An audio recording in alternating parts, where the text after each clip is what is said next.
नेता के रूप में भी और प्रतिपक्ष में भी नेता के रूप में उनका बहुत बड़ा योगदान रहा है।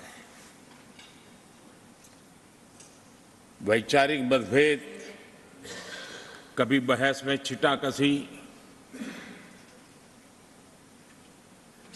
वो तो बहुत अल्पकालीन होता है, लेकिन इतने लंबे अरसे तक जिस प्रकार से उन्होंने इस सदन का मार्गदर्शन किया है, देश का मार्गदर्शन किया है, वो हमेशा हमेशा जब भी हमारे लोकतंत्र की चर्चा होगी तो कुछ माननीय सदस्यों की जो चर्चा होगी उसमें माननीय डॉक्टर मनमोहन सिंह की योगदान की चर्चा जरूर होगी।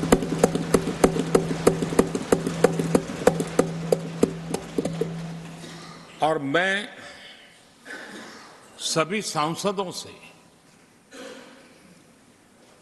चाहे इस सदन में हो या उस सदन में हो, जो आज है वो शायद भविष्य में आने वाले हो,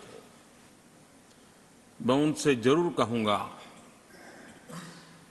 कि ये जो माननीय सांसद होते हैं किसी भी दल के क्यों न हो, लेकिन जिस प्रकार से उन्होंने अपने जीवन को कंडक्ट किया होता है, जिस प्रकार की प्रतिभा के दर्शन उन्होंने अपने कार्यकाल में कराए होते हैं, उसका हमने एक गाइडिंग लाइट के रूप में सीखने के लिए प्रयास करना चाहिए। मुझे याद है उस सदन के अंदर लास्ट कुछ दिनों में एक वोटिंग का अवसर था,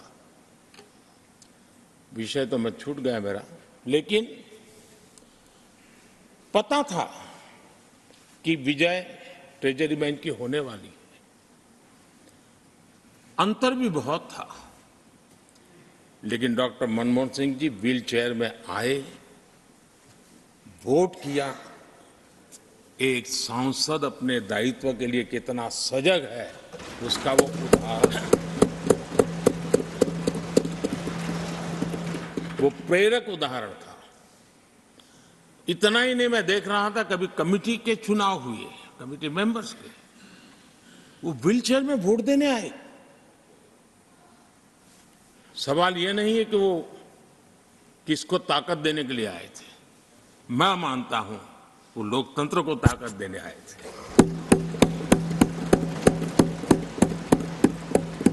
और इसलिए आज विशेष रूप से मैं उनके दीर्घायु के लिए हम सब की तरफ से प्रार्थना करता हूं, वे निरंतर हमारा मार्गदर्शन करते रहें, हमें प्रेरणा देते रहे। आदरणीय सभापति जी, जो हमारे साथी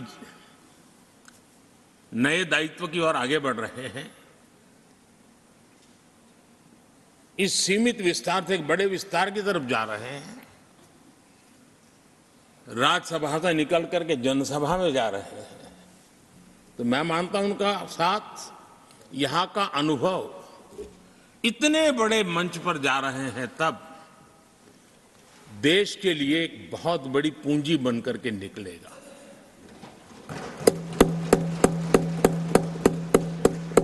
किसी यूनिवर्सिटी में भी 3-4 साल के बाद एक नया व्यक्तित्व तो बाहर निकलता है।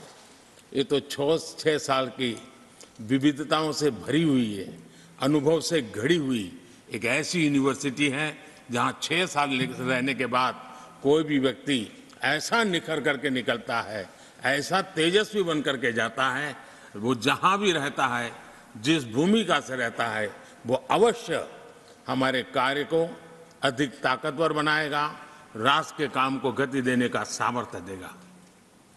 ये जो माननीय सांसद जा रहे हैं, एक प्रकार से वो वैसे ग्रुप है जिनको दोनों सदन में रहने का, पुराने वाले संसद के भवन में भी और नए वाले संसद के भवन में भी उनको रहने का अवसर मिला। ये साथी जा रहे हैं, वो आजादी के 75 वर्ष अमृत काल का उसके नेतृत्व का साक्षी बन करके जा रहे हैं। और ये साथी जो जा रहे हैं हमारे संविधान के 75 साल उसकी भी शोभा बढ़ाते हुए आज हम सबों के साथ जा रहे हैं, तो अनेक स्मृतियां लेकर के जा रहे हैं। हम वो दिन भूल नहीं सकते कि कोविड के कठिन कालखंड में हम सब ने परिस्थितियों को समझा, परिस्थितियों के अनुकूल अपने आप को गढ़ा। यहां बैठने के लिए कहा तो यहां बैठो, वहां बैठने के लिए कहा तो वहां बैठो, उस कमरे में बैठने के लिए कहो। किसी भी दल के किसी भी सांसद ने ऐसे विषयों को लेकर के देश के काम को रुकने नहीं दिया। और कोरोना के वो कालखंड जीवन और मौत का खेल था, घर से बाहर निकले पता नहीं क्या होगा। उसके बाद भी माननीय सांसदों ने सदन में आकर के देश की जिम्मेवारियों को निभाया, देश को आगे बढ़ाया। और इसलिए मैं समझता हूं कि उस कालखंड ने हमें बहुत कुछ सिखाया है। संकटों के बीच भी भारत की संसद में बैठे हुए व्यक्ति कितने बड़े दायित्व को निभाने के लिए कितना बड़ा रिस्क भी लेते हैं और कितनी कठिनाइयों के बीच में काम भी करते हैं, इसका अनुभव भी हमें हुआ। सदन में खट्टे मीठे अनुभव भी रहे। हमारा कुछ दुखद घटनाएं भी रही। कोविड के कारण हमारे कुछ साथी हमें छोड़ के चले गए, आज हमारे बीच नहीं है। वो भी सदन के इसी कालखंड के कुछ प्रतिभाएं थी जो हमारे बीच से चली गई। वो एक दुखद घटना को हमने स्वीकार करते हुए भी हम आगे बढ़ते रहे। और भी ऐसी कुछ घटना हुई, कभी कभी फैशन परेड का भी हमने दृश्य देखा। काले कपड़ों में सदन को फैशन शो का भी लाभ मिला। तो ऐसी विविधताओं के अनुभव के बीच हमारा कार्यकाल बीता। और मैं तो अब खरगे जी आ गए हैं तो मेरा एक धर्म तो निभाना ही पड़ता है मुझे। कभी कभी कुछ काम इतने अच्छे होते हैं जो बहुत लंबे समय तक उपयोगी होते हैं। हमारे यहाँ कोई बच्चा कुछ अच्छी चीज कर लेता है, कोई बच्चा अच्छे कपड़े वपड़े पहन करके अवसर के लिए तैयार होता है, तो परिवार में एक आध स्वजन आ जाता है, अरे किसी की नजर लग जाएगी, इसको काला टीका कर दो। तो ऐसे काला टीका कर